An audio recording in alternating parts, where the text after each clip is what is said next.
It's the Agribusiness Report. I'm Tony St. James. We're joined today by Sigrid, Johannes, National Cattlemen's Beef Association. Hey, so good to see you. It's good to see you, Tony. And by the way, I'm going to let you tell me the new title because it's changed since we talked last. It has. So I came on in March as the Associate Director for Government Affairs and Federal Lands for the National Cattlemen's Beef Association. I work on our natural resources team along with Caitlin Glover and Mary Thomas Hart, focusing exclusively on federal lands issues. And I also work with the Public Lands Council, so I am laser focused on issues affecting federal grazing permittees. Important to note, before you got to the National Cattlemen's Beef Association, spent some time on the Hill, so you're very familiar with how Congress works. Well, I don't know about very, but certainly familiar with some of the holdups that can occur and some of the challenges that all of us here in the Center for Public Policy at NCBA deal with on a regular basis, making sure that we're equal parts advocating for the good ideas and blocking and tackling on the bad ideas that unfortunately can sneak in sometimes, particularly right now where we are at the end of the summer or almost the end of the summer, approaching a midterm election. There's a big last-ditch effort on the part of a lot of members to demonstrate that they've been doing work for their constituents, and sometimes that involves throwing a little bit of everything in the kitchen sink, some of which we don't want to see cross the finish line. So definitely a time of the year when you have to be vigilant in Washington. We hear of the ESA, Endangered Species Act, and really when you follow how that was established and why it was established, such a really good thing, and has definitely had some positive effects over the years, but it's also presented some challenges and maybe Certainly. blocking and tackling here. When we're talking about the ESA, what's happening right now? Man, that's a good question, Tony. There is a lot happening in the ESA world these days, mostly on the regulatory front. So a couple of the changes that have taken place so far during the late spring or first half of the summer. First thing was we saw a repeal of the definition of habitat. That definition was written under the Trump administration, and it was written to comply with a Supreme Court case where the Supreme Court ruled that in order to be designated critical habitat, an area of land first has to be habitat, meaning it can support one or more life phases of a particular species. Sounds pretty self-explanatory, but it makes a big difference because now that the definition has been repealed by the Biden administration, it opens the door to introduce species in areas where ecologically it makes no sense. If you don't have those guardrails on what counts as critical habitat, you could, for example, have polar bears on the National Mall. You could have wolves in Maine. You could have bison, who knows where. So it's a big problem from our point of view because, in our opinion, habitat listings should be based on the conditions on the ground, the present conditions, and what can realistically be done for species conservation in the now. The Biden administration's approach has been to project into the future and imagine 10, 50, 100, 1,000 years from now, due to things like climate change or invasive species, where could we hypothetically want to put a species in the future? In our opinion, legislating or regulating based on what's going to happen in 1,000 years when there are real economic impacts for a cattle producer today is not the right way to go about that. So is it safe that we can plug in a modern day scenario into how producers, landowners are having to deal with ESA, and we could go lesser prairie chicken, we could do sage grouse. The sage grouse, yeah. There's so many different areas we could go, but just kind of pick one and kind of show us how the ESA affects landowners. For sure. So some of the other regulatory decisions that have been made recently that had a very immediate effect on producers are there were 3 rules that were finalized in 2019 under the Trump administration that dealt with the economic impact of an ESA listing. It required Fish and Wildlife to consider economic impact when it was debating whether or not to list a species. Also simplified the process for interagency consultation, meaning cutting down on the red tape that something like USDA or another agency has to go through when they are contemplating a decision that could potentially affect a threatened or endangered species. And then also having a blanket 4D rule, what we call blanket 4D rule, which basically means that threatened species get the exact same protections against potential impacts, as an endangered species, pretty much doing away with that distinction between the two. All three of those were vacated by a judge in the Northern District of California, which essentially stripped them from the books overnight.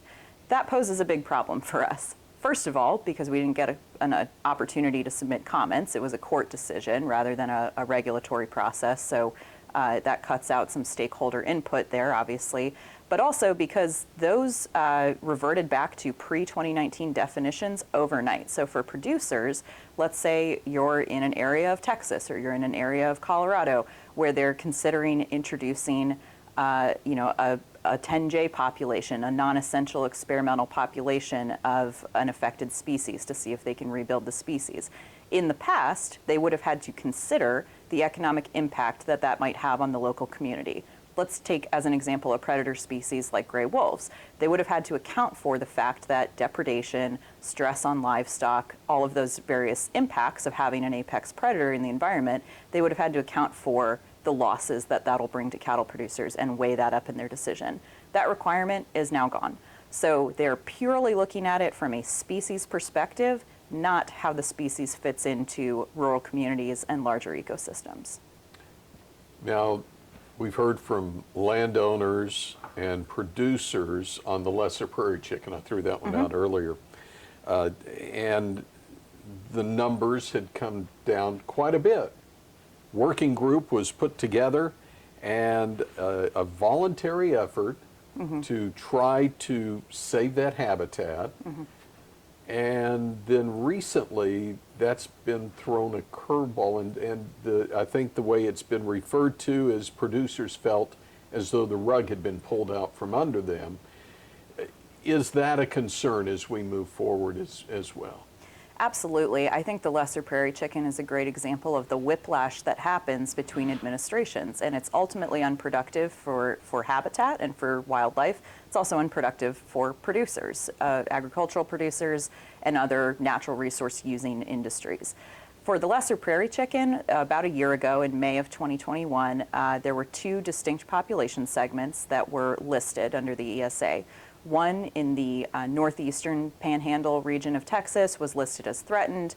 The other DPS, which covers parts of New Mexico and the other chunk of the Texas panhandle, was listed as endangered. That was very disappointing for us to see. We were very disheartened that Fish and Wildlife decided to move forward with that, given, as you mentioned, the extensive investments that cattle producers and other local folks on the ground have made in protecting that habitat. The largest threat facing the lesser prairie chicken and the sage grouse, for that matter, another bird that we spend a lot of time talking about here at NCBA, is habitat loss due to wildfire. And cattle producers, especially in the West, especially in the Southern Plains, are on the front lines of grazing down fine fuels and doing other land management activities that prevent the risk of catastrophic wildfire. Our message to the administration would be that if they want to continue having local buy-in, local support, and local cooperation in preserving or conserving rather habitat for these birds, they need to let cattle producers do the good work that they've been doing for decades to reduce these massive fires that just rip through sage grouse and prairie chicken habitat and have a terrible impact on the species. That may make sense to quite a few people who hear that, but obviously that doesn't make sense to everyone because the challenges keep coming.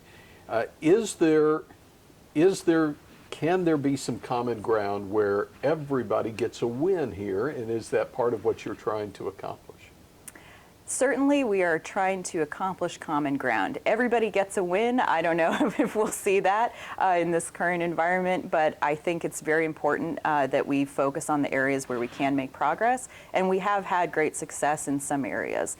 Our message as NCBA and as the Public Lands Council, for that matter, has been to go into every room in Washington and say grazing is good. That is what we want people to walk away with. That is the takeaway. And that can mean everything from grazing to reduce fuel loads for fires. It can mean grazing to reduce cheatgrass or other invasive species. It can mean all of the voluntary investments and infrastructure projects that producers do, particularly on public lands, to improve water infrastructure. There's a whole host of benefits that producers bring to the landscape. And that's a message and an awareness that we've been trying to build up in Washington. Where we run into trouble is there's a sizable number of folks in Washington removed from those landscapes who think that preservation, putting a dome over things and taking your hands off the wheel and letting things run their course, is the best way to go. We are adamantly opposed to that. We think that conservation, which is a verb, it is an active stewardship of the land, is the appropriate way to address a lot of these crises that we're seeing across particularly Western landscapes. So we are working with any and everybody who will join us in that goal to do science-based, locally led conservation. We are pushing back on anybody who wants to do a preservation approach that history has proven just results in worse outcomes for the land. It's always good to see you. Thanks for the update on this, and good luck on this journey. Thanks, Tony. Again, Sigrid Johannes is with the National Cattlemen's Beef Association and joins us on today's Agribusiness Report.